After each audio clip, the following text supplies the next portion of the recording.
desde que foi aprovado para tramitar em regime de urgência na Câmara dos Deputados, com autoria do deputado federal Sóstenes Cavalcante, eleito pelo Partido Liberal do Rio de Janeiro, o PL do aborto, projeto de lei que equipara a pena do aborto feito após 22 semanas de gestação a de um homicídio simples, ganhou o apoio de outros 24 deputados.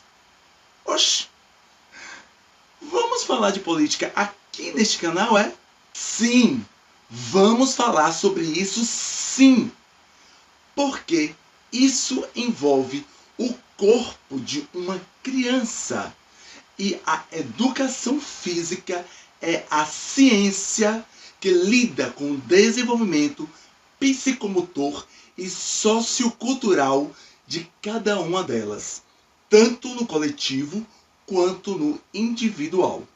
Não vamos aprovar um projeto cruel ditado por homens que se dizem representantes de Deus, o que já infringe a lei do Estado laico do nosso país, à luz do inciso 8º do artigo 5º da Constituição Federal, para detonar mais ainda a vida de um indivíduo que ainda está descobrindo a vida como um todo, como se ela fosse responsável pelo que aconteceu tragicamente com o seu corpo e com a sua inocência.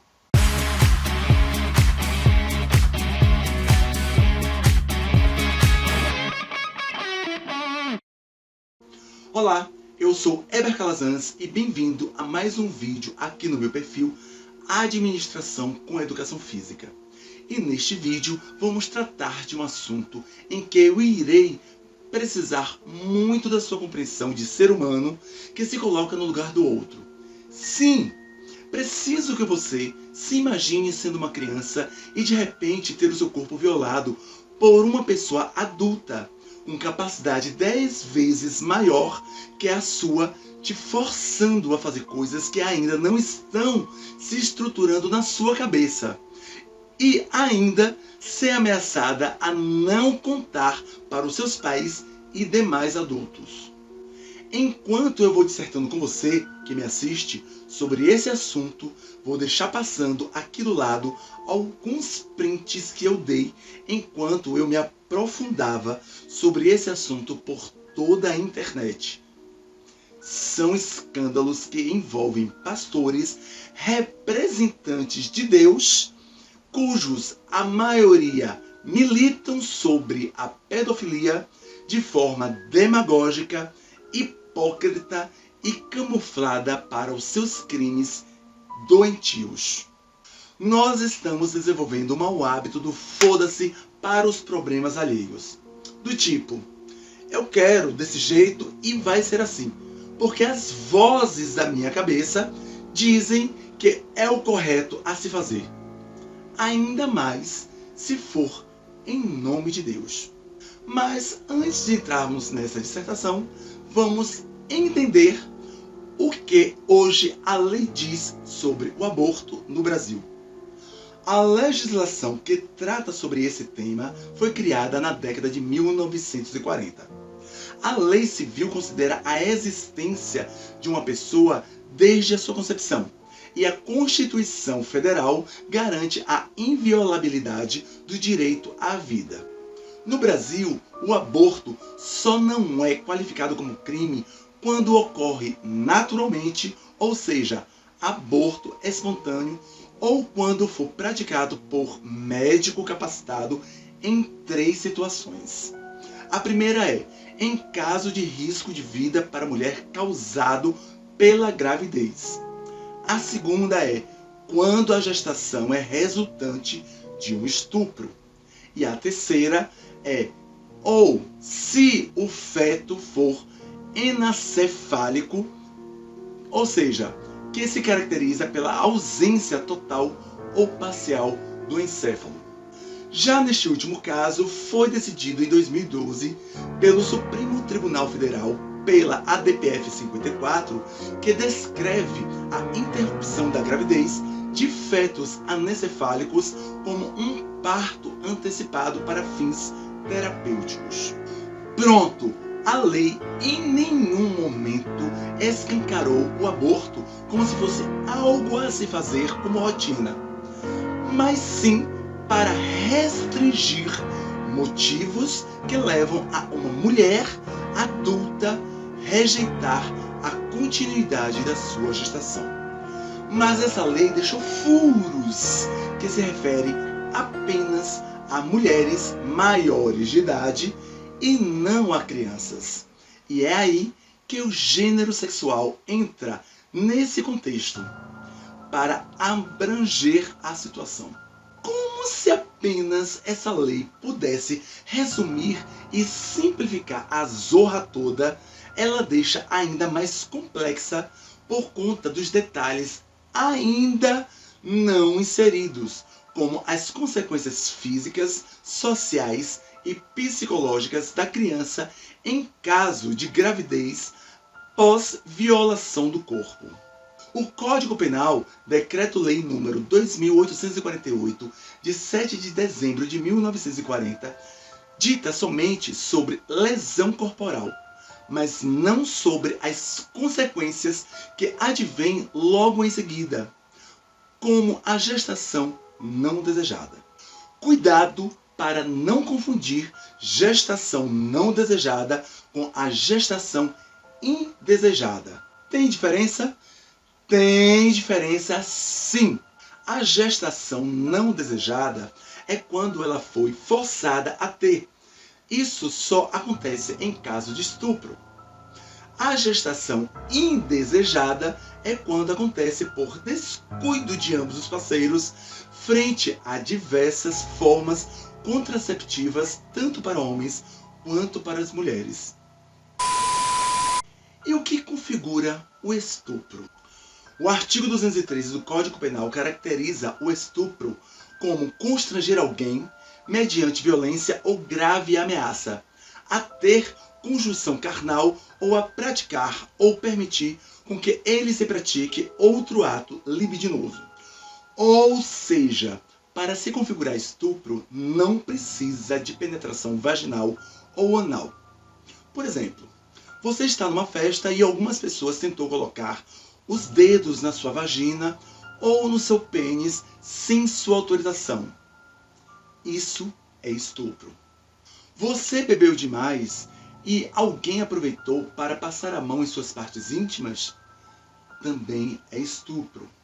Se a mulher ou o homem que bebeu demais e não tinha condições de expressar que queria estar ali, naquele momento, fazendo o que quer que seja após entender que seu corpo foi violado de alguma forma, o caso se torna uma violência sexual, ou seja, estupro.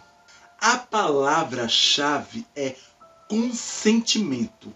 Depois do não, tudo passa a ser crime.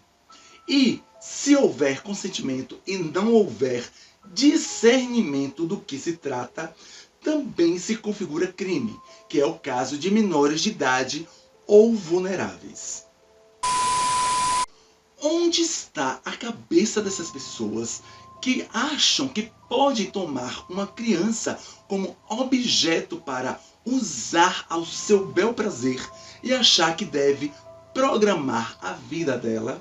E como se não bastasse, em pleno 2024, a bancada evangélica se pronuncia com um projeto-lei do aborto 2024, cuja proposta do ex-presidente da Câmara e de outros 12 deputados dificulta o aborto legal ao prever a criminalização de quem induzisse ou auxiliasse uma gestante vítima de estupro a abortar.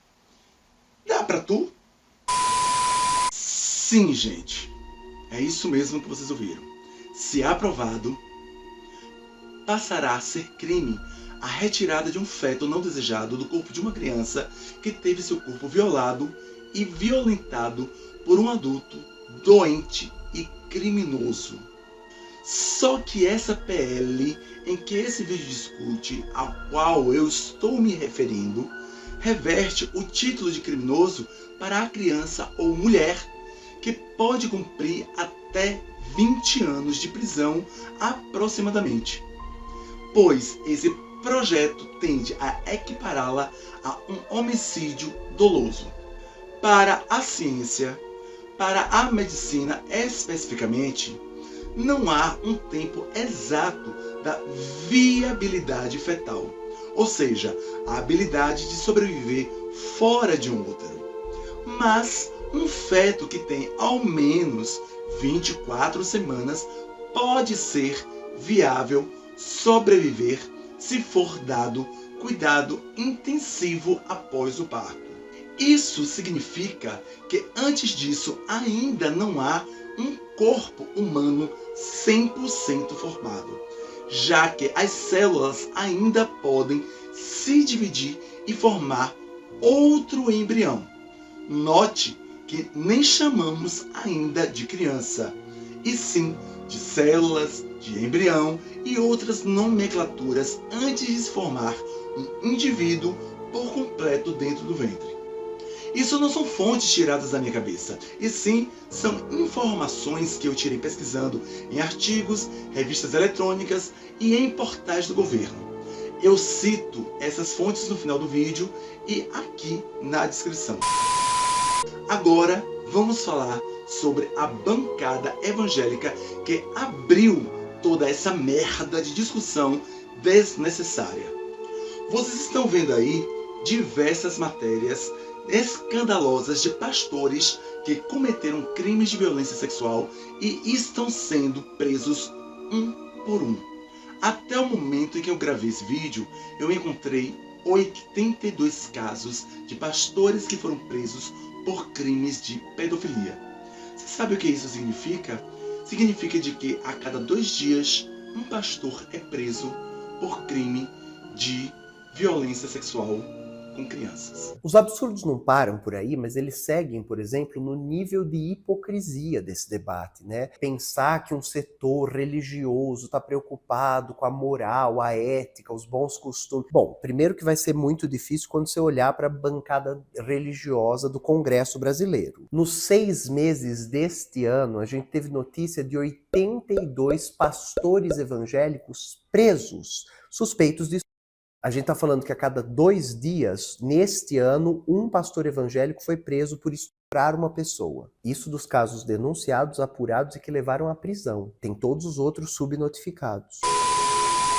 As imagens que aparecem para vocês até o final do vídeo compõem apenas uma ponta do iceberg que você pode encontrar no Google. Esses fatos não ocorrem apenas no Brasil, e sim no mundo inteiro. Alguns indivíduos se aproveitam da fé de outras pessoas para manipular seus interesses, incluindo até mesmo a violação do corpo alheio, como se o dízimo cobrado de forma mal interpretada e mal induzida de acordo com o que está legivelmente e claramente descrito na Bíblia não fosse o suficiente. Quando a gente se refere a um Estado laico, damos a todo e qualquer indivíduo o poder de crer no que quiserem, como quiserem, onde quiserem, com quem quiserem, de acordo com os ditames de sua própria consciência. Esse livre-arbítrio é claramente descrito na Bíblia de acordo com 2 Nefe, capítulo 2, versículo 27. Se você que está assistindo a esse vídeo foi evangélico, sem ofender, põe uma coisinha na sua cabeça. As regras da sua religião foram estipuladas exclusivamente para você que tomou por conta própria a disciplina de segui-lo. Ponto. Ponto.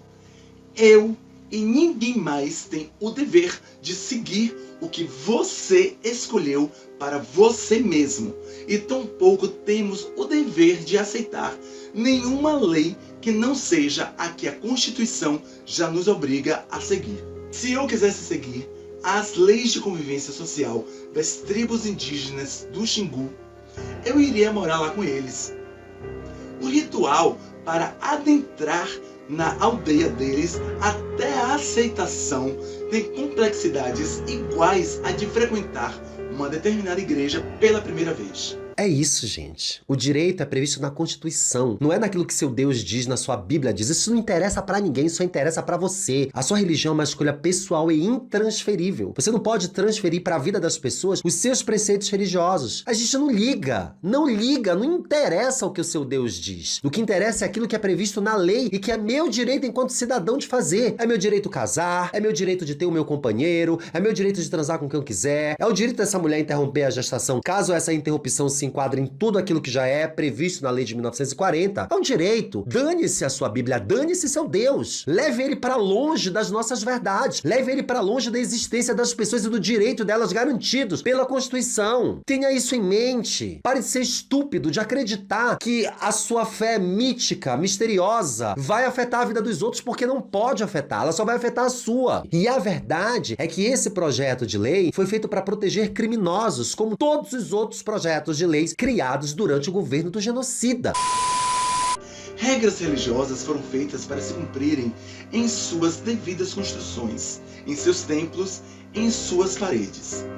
Eu e ninguém mais temos a obrigação de aceitar regras nas quais nós não escolhemos. Por isso, a religião não pode ser ditadora, e sim convidativa. Não há nenhuma passagem na Bíblia que diz que Jesus Cristo forçou alguém a cumprir suas leis, salvo quando todos aqueles indivíduos engoliram seu templo com o comércio. Aí sim, o templo era dele e de seus seguidores, e ali tinha regras a serem cumpridas e que ninguém respeitou. Mas em nenhum momento ele foi nos templos dos deuses antigos derrubar as barracas dos comerciantes. Quem quisesse frequentar o templo que Jesus Cristo consagrou para adorar a Deus, que fosse de livre e espontânea vontade. Não sou contra nenhuma religião, muito pelo contrário.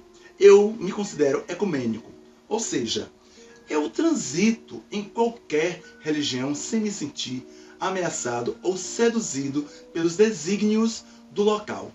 Mas, quando se trata de política e que envolve toda uma sociedade com suas diversidades culturais, eu vou militar contra a homogeneização da cultura e da religião, pois é essa diversidade que deixa o país interessante e mais atrativo. Agora, um bando de evangélicos tentando fixar uma PL que condena crianças e mulheres por querer reparar uma parte dos danos causados a seus próprios corpos?